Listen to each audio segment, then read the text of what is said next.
Okay, let's cover this. This is Horror Games Magazine, issue number 1, Psycho Raiders.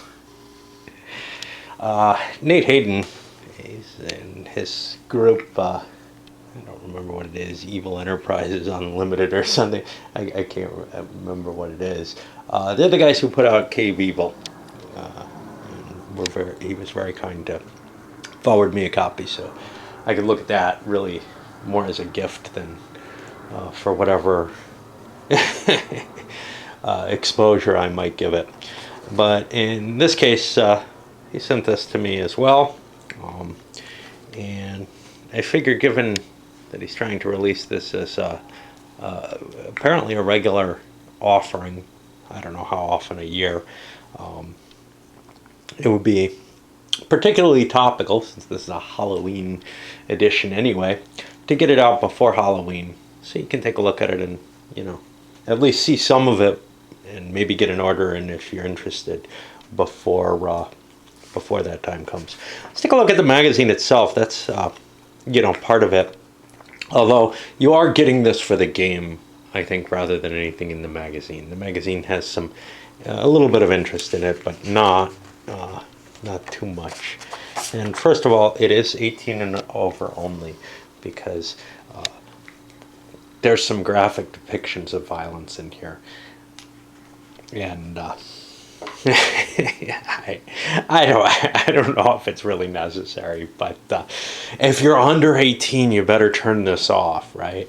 Okay, because I'm going to show you a little bit about the layout, kind of that death metal type layout that, I didn't really realize actually that there was this sort of underground death metal mixed with gaming type community, really. That was pointed out to me with Cave Evil when I looked at that.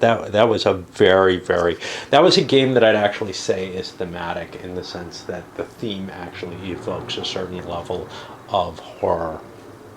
And we'll see if kind of the dark colors of this and everything help do it as well. And we got us some cartoons. This is actually the storyline of what we're seeing, which is basically this little foursome's out in their pickup truck over here, and they're out for a little drive in the country night, and some assholes in a van come up and they're trying to murder them. And you get a little thing. And one of the 4 is gone already by the time you start the game. So we only have these 3 characters in the game at that point. Then we have the rules, and unfortunately they're kind of divided by something kind of interesting here. A couple cartoons in it, or whatever, but also a centerfold. I'll probably pull that out just for ease of using the rules. It's a decent sized set of rules, then a couple of sheets of paper that you're going to have to photocopy in order to play it, because they're back printed. I didn't do a great job on photocopying, but I think it's usable. And with I have a stupid inkjet printer that you can see it doesn't come out very well. And then you got some more cartoons. There's a little story here that's kind of cute too. But yeah, the main thing you're getting is the game itself, which we'll look at in some depth. I'm planning on playing through it. Hey, look, it's me.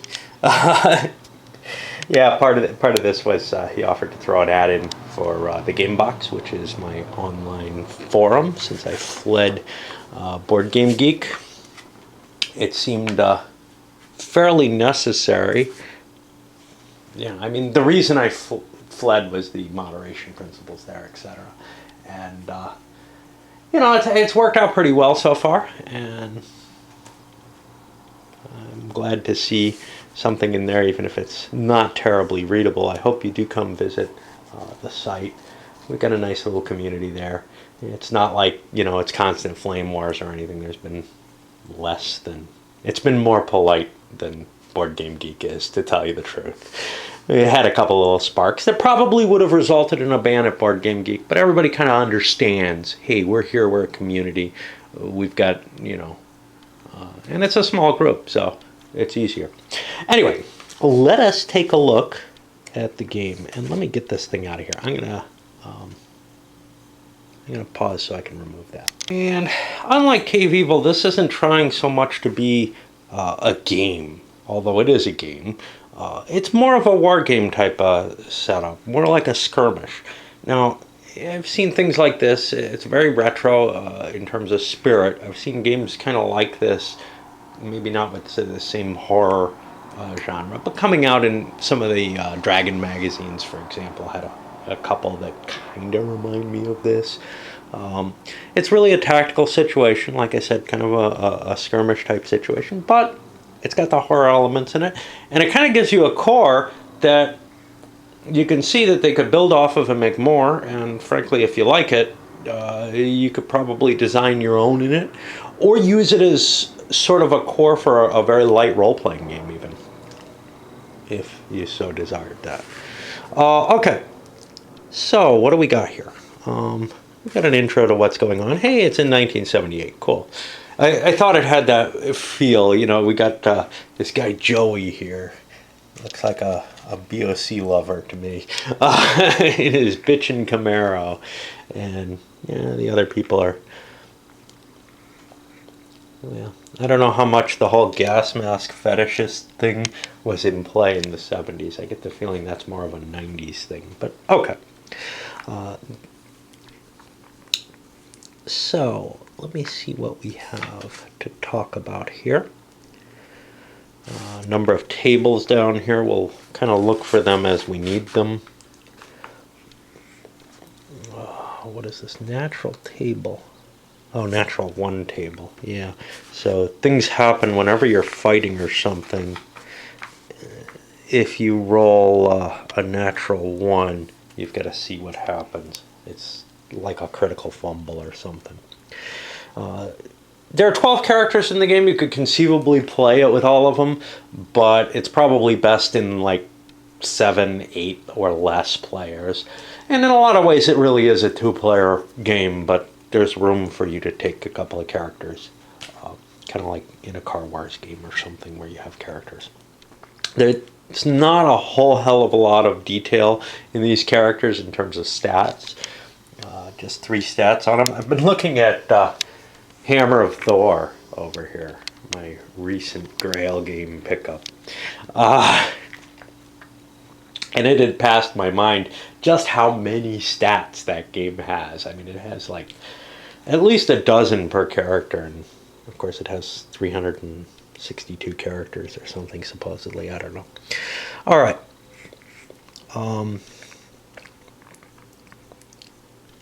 With the characters themselves, they're each going to have multiple tokens. Oh, you also have, so you have the main, the protagonists, the campers, basically. You have the baddies, the raiders. And then you have the townsfolk. And some of the townsfolk are creepy or sinister. Well, they're all kind of creepy. But some of them are going to help the raiders, and some of them won't. And you'll see how that works. Each of the campers has 3 counters. One of which will always be on the map and, well, even after they die. And the others are going to be in case they go hidden. And that's going to make this kind of a harder game to play solo because there is hidden character movement of a sort in that.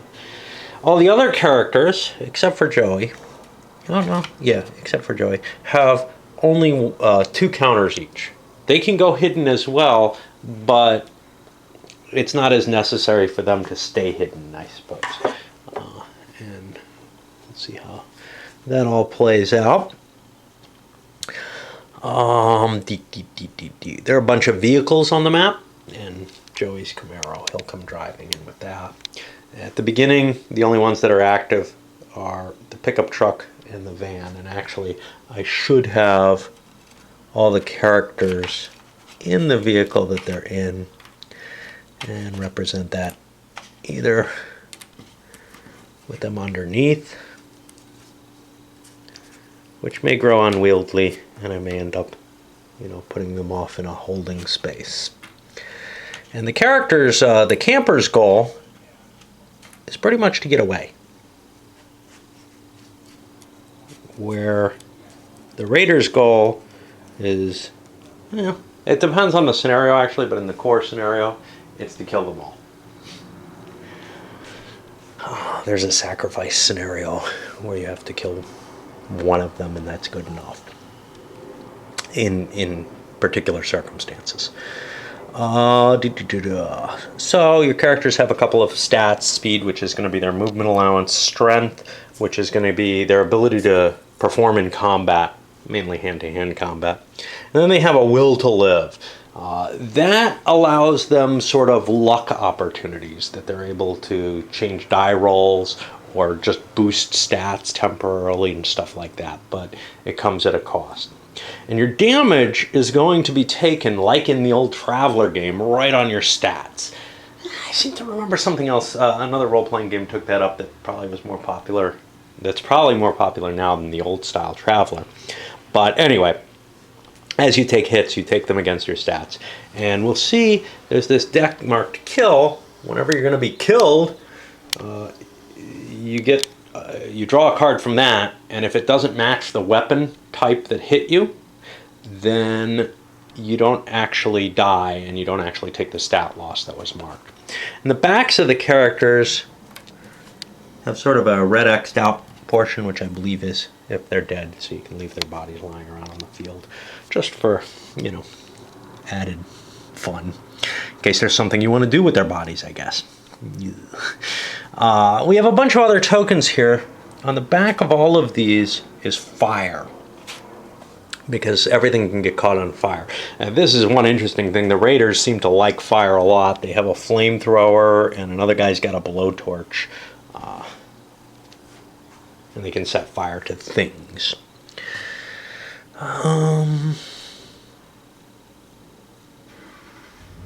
The reverse side of the fire are for not open or locked doors. Damage to buildings and dropped weapons. These are dropped weapons, I think. These are the gas canisters. You wouldn't be wearing gas masks unless you have tear gas with you. That's an advanced rule, but I think we'll do it. I think these are for the doors to indicate if they're opened or locked. The doors should all start locked, I believe. The doors and windows, and they'll all have an X on them. And you can mark them if they've been opened somehow. You also have other things on the map. You have a telephone in various places. This is so that the different town residents can call each other. And you have little red crosses, which indicate places where you can kind of restore yourself. So, if you take a crap, or at least clean up your pants afterwards, wash up a little, whatever, that helps. Also, the chapel is a place where you might be able to recover some strength by praying or something. The danger with that, though, is if the grave digger is evil, he's like converted the chapel, and it'll be sinister, and it won't help you at all. But you can find out if the grave digger's evil that way. He sure looks it. Who digs graves in a top hat? There's a bunch of weapons. Now that's what these cards are. They're things that you can find in various places. Most of them are tied to a specific location. So for example, this is the old store, and there'll be things in there. The police has an arsenal, which the sheriff is going to be able to find things from it more easily, but normally what's going to happen is when you do a search operation, you draw a card. And there's also one big set for the one little set of cards for the outdoors. Those are going to probably be pretty crappy things, although you might find something cool like an axe or something. I don't know what's in them. I kind of like being surprised. I saw, though, that there's like sticks in them. There aren't many of them, so. And those are going to have a value on them. So, for example, this is going to be a close combat weapon, and it'll add 2 to the strength of the person using it. These guys the campers get to choose who has the tire iron. I gave it to Randy because he's pictured with it, right? Others are different. So here, in the same hex, this is worth 5. In an adjacent hex, it's worth 8. 2 hexes away, it's worth 3. And it has different types of damage, which I don't know what that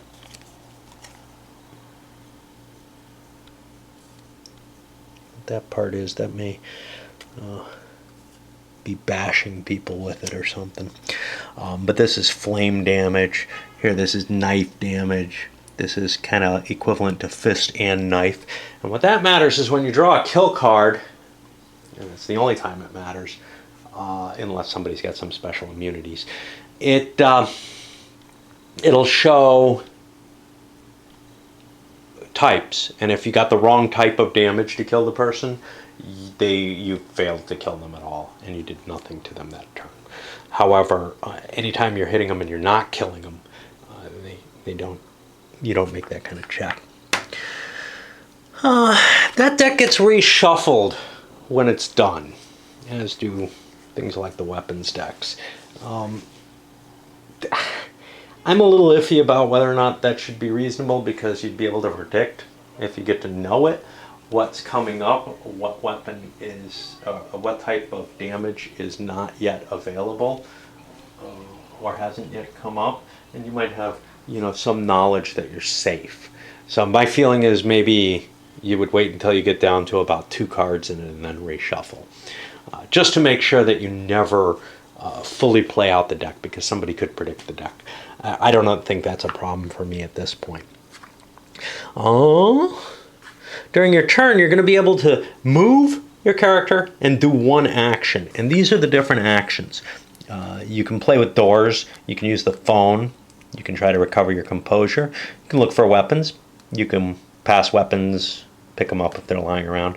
You can try to hide or look for somebody that maybe you could see. You could grab somebody who's in your place, or you could escape from being grabbed, or you can attack someone. And grabbing is kind of like an attack. It's just, specifically to immobilize them and possibly make them more vulnerable to other attacks. In addition, there's free things you're allowed to do.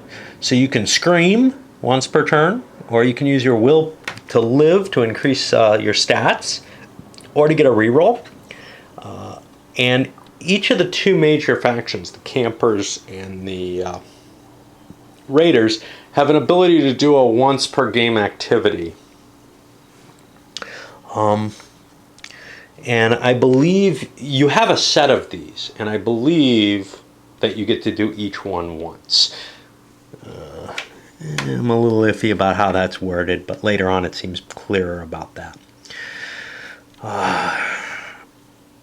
Townsfolk and campers can all do their actions at once, essentially. Do we have a sequence in here? Yeah, it looks to me like you move the campers and their allies all at once, and then you go and do the raiders next. The raiders and the sinister townspeople also have actions. They pretty much have the same base set, but their special abilities are a little different.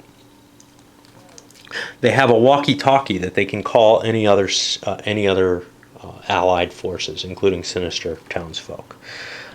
They can use will to kill, essentially for the same factors that will to live have, and they also have collective once-a-game abilities. And here it's plural, so maybe actually only they have multiple. I think both do, though. All raiders and sinister townfolk can take their turns at the same time. Okay. So the base game is for the campers to get any of their surviving characters off the north edge of the map while hidden. They can't leave if they're not hidden, I guess. They're also allowed to win, though, if they can take their vehicle, any vehicle, off the road, off the north edge of the map by the road. There's a longer game, which the campers survive if they get off the map, but they can only win if they can kill all the raiders or sinister townspeople. And that feels a little less, I don't know, spooky in a sense, even though it may be harder to do. It feels like the characters kind of be trying to get out. But apparently that's pretty hard in and of itself, if only one of them has to escape normally. But certainly killing them all off would be valuable.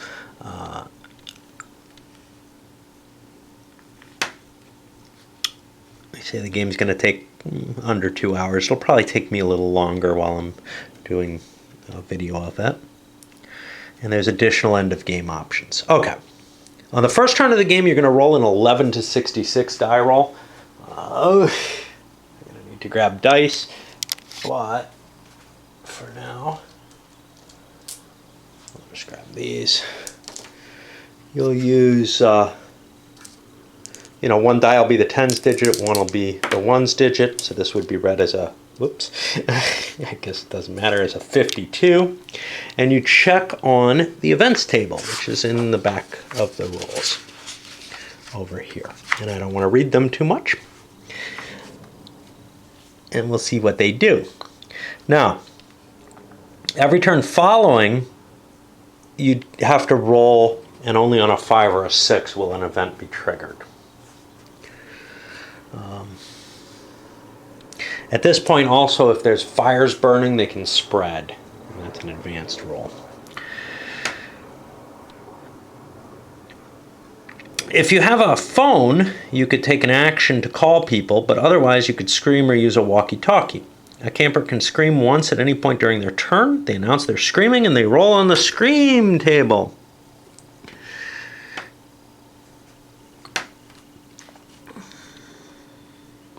Their token has to be at least 15 hexes away from a townsperson for any chance of the scream being effective. Townsfolk can scream as well. However, here it says within 15 hexes of an unalerted character, and I think that's more likely to make sense. So we'll say the rules are wrong there. A raider can use their walkie-talkie once at any point in their turn to alert any sinister townfolk into the game. All the sinister townfolk have walkie-talkies and may also use theirs when alerted. I think what happens is you target one person with either of these and bring them into activation for that.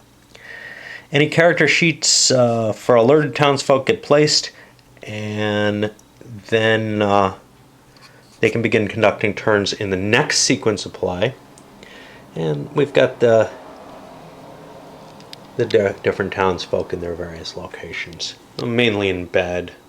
This guy's kind of passed out by the side of the store. Well, this guy's sitting in his office. He's in his office. Only one's in bed. Spooky town, I'm telling you. Okay. So vehicles have stats just like characters. They have a strength, a speed. Actually, their speed is multiple, and I have to fill this out a little bit more. You'll see here 943. That's divided into 3 different values. The first value is their fast speed.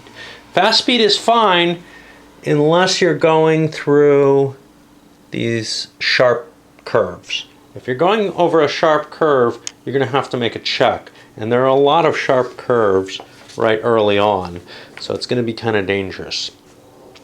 The next speed is the regular speed, and it's safe to travel on the road at that through sharp curves. And here I believe the sharp curve only happens if you go a specific way. So for example, here if you're turning, it's in play, or here if you're turning, it's a sharp curve. I'm not sure why you would take that curve, but we'll see. I don't know what that is. Looks scary. Street light.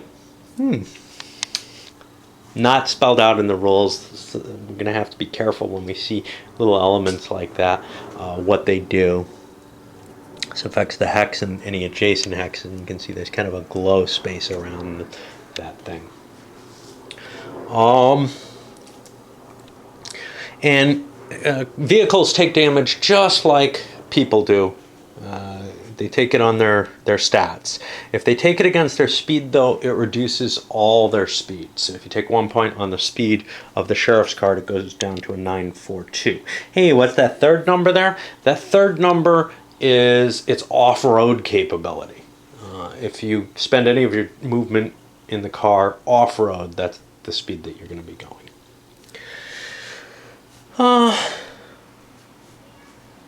And when you take a dangerous turn, you're going to have to roll. Only the van rolls on this table. For some reason, The van is sturdier than everything else, and you wouldn't think that, but it's probably got some kind of super suspension. It looks pretty hyped up, right? All right. And if you wish, you can burn willpower to increase your speed for the turn. You can jump out of a car or jump in one, assuming, the people inside allow you to. And the car can continue to move. Basically, whatever movement you've spent in the car or on your own gets counted against the vehicle. It has to slow down for you or whatever.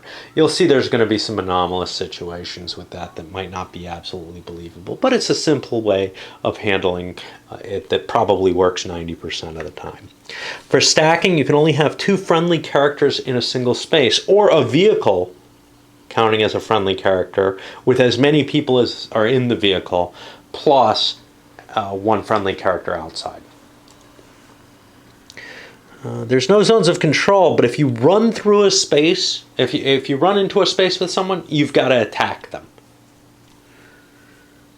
And then we'll get to actions. I want to take a little break because, you know what, I put a break already in this video, so it makes my life a little easier. Okay, let's see what these actions do. So opening locks and doors, there's a table for it. You make a roll to see if you make it. You might end up taking damage from it. Over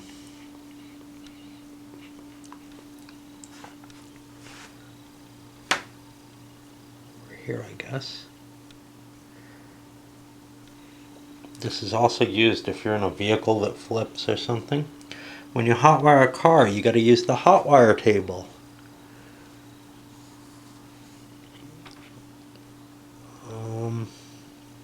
The raiders know how to hotwire cars. No one else seems to. Just to make life harder on you. So, you're probably not going to steal someone's car, but you might be able to get them to unlock it and drive you somewhere. Using the phone. There are phones in certain spaces. You can use them to call someone else, and that activates them. It takes an action to do it, but the campers are only allowed to call the sheriff, but all the townsfolk can call one another and try to bring each other into play. Of course, the gravedigger out here, or the drunkard, they're not near a phone, so that's not going to be helpful for them. Gaining composure. You get 1 point of a stat back. Your choice of which stat. That can be willpower if you want to kind of put it in the bank. But if the gravedigger is sinister, like we said, you can't do it here. Now,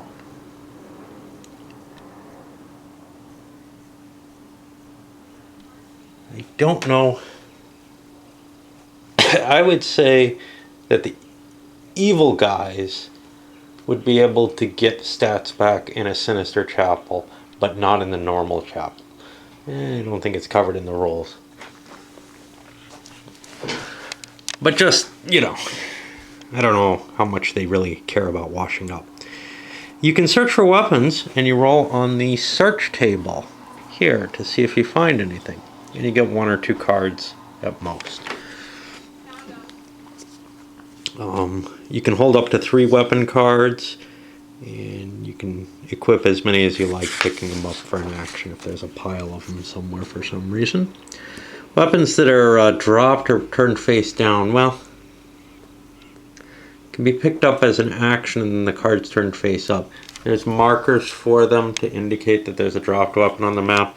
You may have to, if there are a lot of dropped weapons for some reason, you may have to indicate that they're in a certain location. If they're with a body, you can put them with the person whose body is on the map to help you.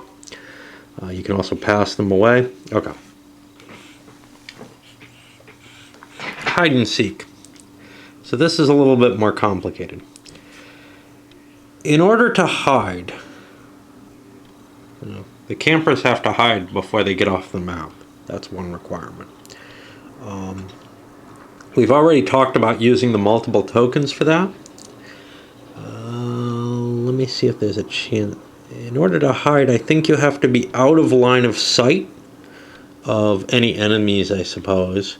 If you can put a wall, car, building, or tree, or grave, or water hex, between, or other obstacle, between yourself and the enemy, you may hide as an action, but you can't hide behind another character. You can also hide if you're 10 hexes or more away from an enemy. And once you're hidden, you can move and take actions. Each of the hide tokens can move around. You can pretend to take actions with them, rolling dice and such not. All that die rolling is done hidden, not in the open.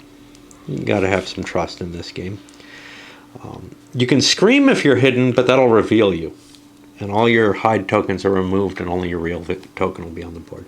The street light, if you're and it is in the rules, if you're next to this or in the same space, you're no longer hidden. You can try to attack hidden tokens by firing at them if you're within legal range. In this case, you roll a d6, even if the token being attacked does not represent a character. This is in order to check to see if there's a fumble or something. If it is the correct character and you hit it, then the character has to participate in the attack sequence. Well, you won't know if you hit it unless they participate because they have to roll. So I'm just making things up there. Okay, tear gas.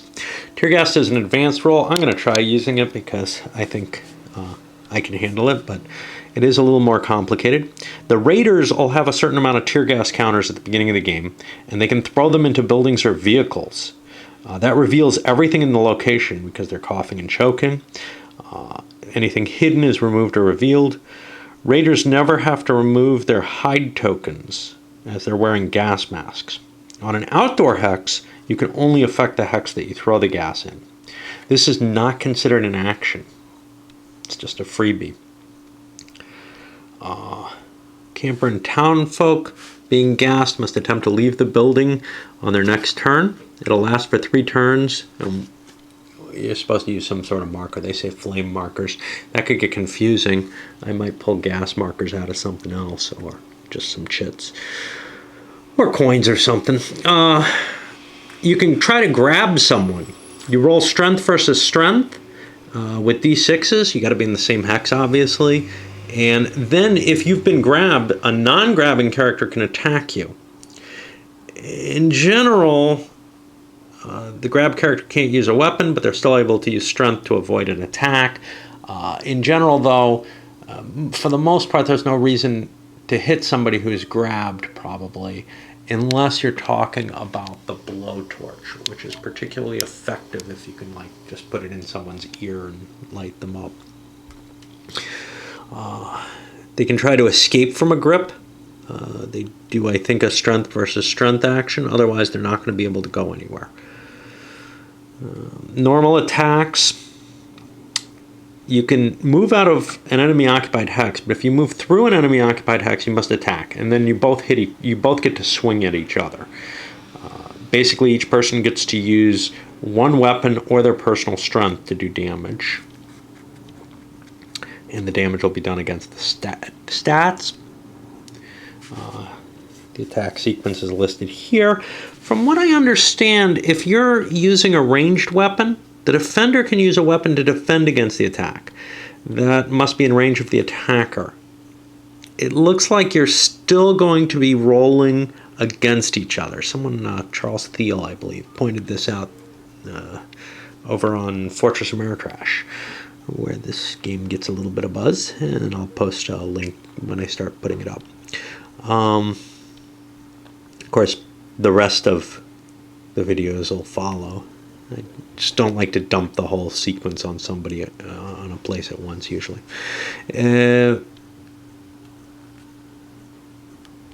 What I'm guessing, what he brought up was, it doesn't specify how you defend yourself if you don't have a ranged weapon.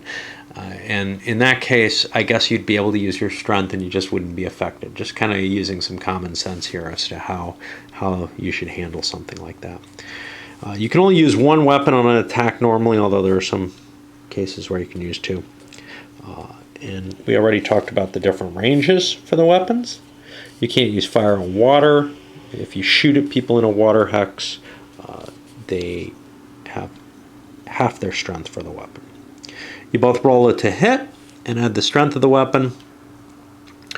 And the difference between the dice will be the amount of damage you do. You're allowed to re-roll one die that you rolled by spending a will for it. And if you roll a natural 1, this will still get added to your attack value, but then you have to roll on here as well to see what happened to you. You might be out of ammo or drop your weapon or something stupid. From your point of view, it'll be pretty bad. After the results are done, you can add will on a one-for-one basis to the result to make sure that you win. And I guess that kind of happens as an auction, if you really must. Damage is inflicted has the difference, as I said. The stats get lowered based on that. If your stats drop to 0 in a single attack, you draw a kill card. So you may not want to kill somebody, like you may not want to spend will to finish them off, because if the kill card doesn't work, the whole attack was just negated. However, if it doesn't kill them, the attack always succeeds if you outrolled them. Flank attacks. So this is only allowed in hand-to-hand combat. There's an option for using it in fire combat. I don't know how much sense that makes. But basically, what happens is two defenders, only two people can be in the same hex, or two attackers, or defenders, whatever, can both roll against one person.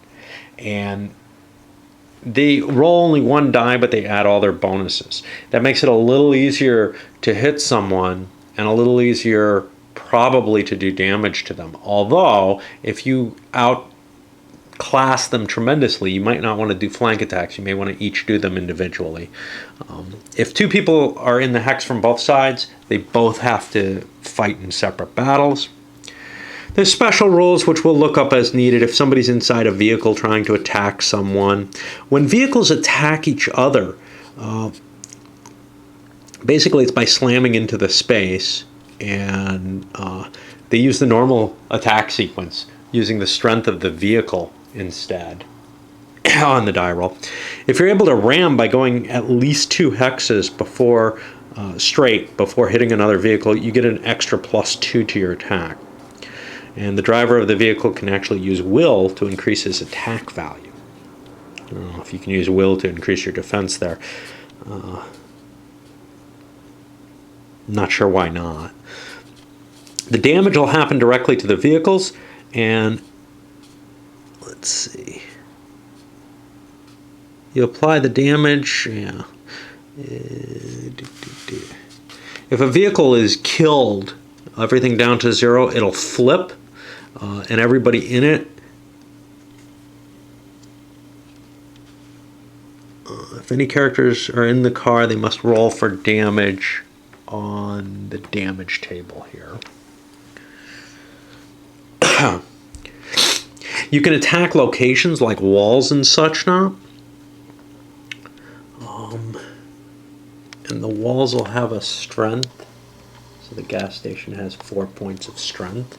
And that's like if you ram it with a car, you might end up damaging your car.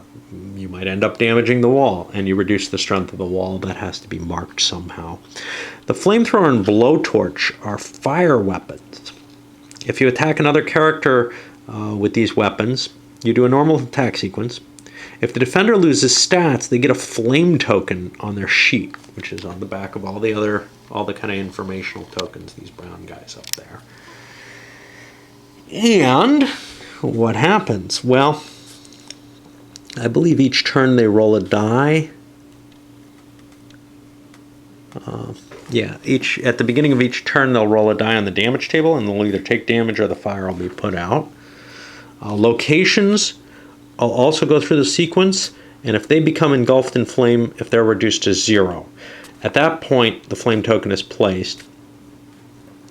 Characters can move through a fire token, but they'll take a damage roll if they do so.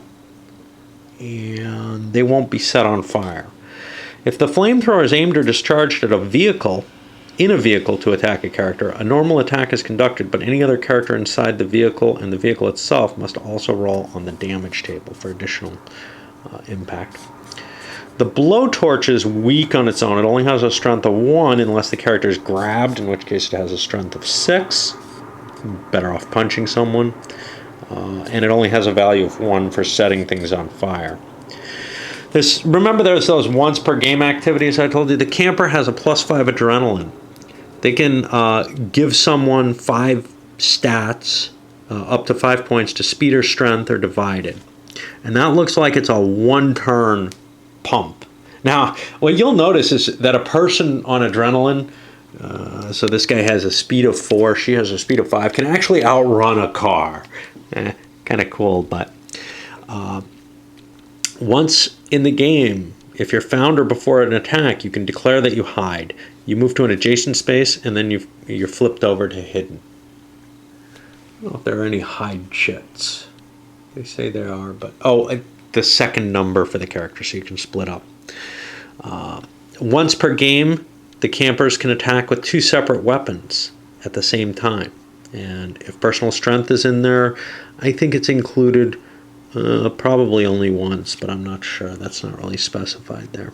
Like the handgun and chain, he adds the strength of the handgun to the strength of the chain and adds his personal strength for the chain. It wouldn't make a lot of sense to me if you could add your strength to both weapons, even if that kind of makes some sense. And you can dodge an attack. If you take a combat, you can declare that you dodged it and that combat is missed. Now these have to be marked off somewhere, and there's no place to do so. You're just going to have to do that on paper. Likewise, the Raiders have abilities. They have a +4 adrenaline. And, well, maybe there kind of is a place. Well, there's this. You could mark them off as they're used here with like a tiddlywink or something, I guess. They're on my mind since Rick provided me with a pile of them in one of his games. Road trap. Once they can declare a moving vehicle on the road must immediately stop until the next turn sequence. You can't use this on the first turn, though. Against the campers. They've got a 2-weapon attack. Appear anywhere. Raiders are blessed by darkness. One raider can appear in any space, hex or space on the board. I'm guessing this is just a teleport wherever you like type of thing.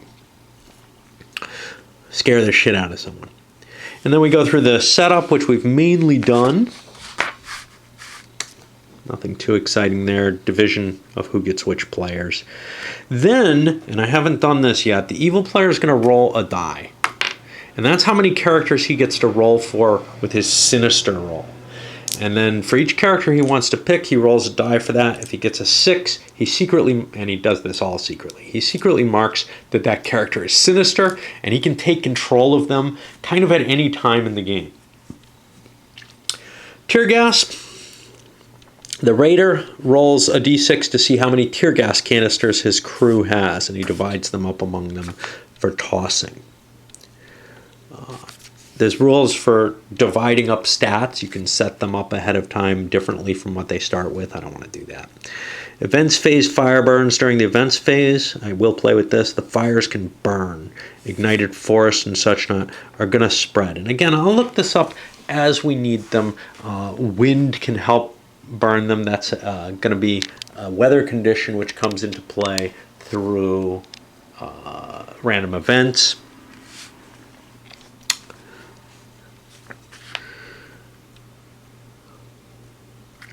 If you attack from hiding, you do a surprise attack. You roll a d6. If you roll a 6, the attacker is surprised the hiding character, and the hiding character can't use any will during the attack. I may forget that, but I intend to use it.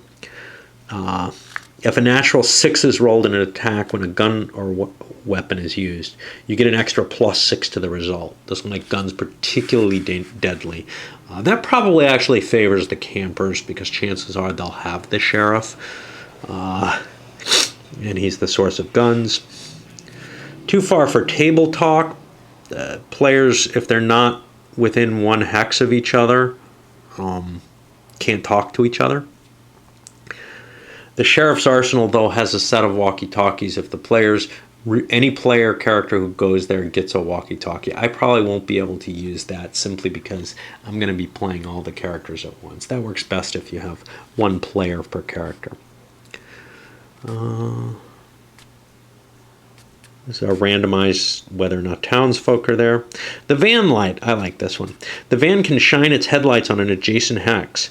If there are any hidden tokens there, they're revealed. And they either go away or other hidden tokens go away if that's the real one. And that won't work in the fog. Okay, this one I like. Vehicle pinning. If a vehicle attacks a character and a location wall is behind the character, the location wall's strength is added to the strength of the vehicle. Squish. If the vehicle and wall receive damage in the attack, it's distributed equally. Okay. After the attack, then the vehicle rolls an attack against the location wall, and these two may have hurt. One of these might have hurt the other. I'm not going to use ranged flanking. I do not like that. Basically, you'd be able to use ranged attacks in conjunction with each other.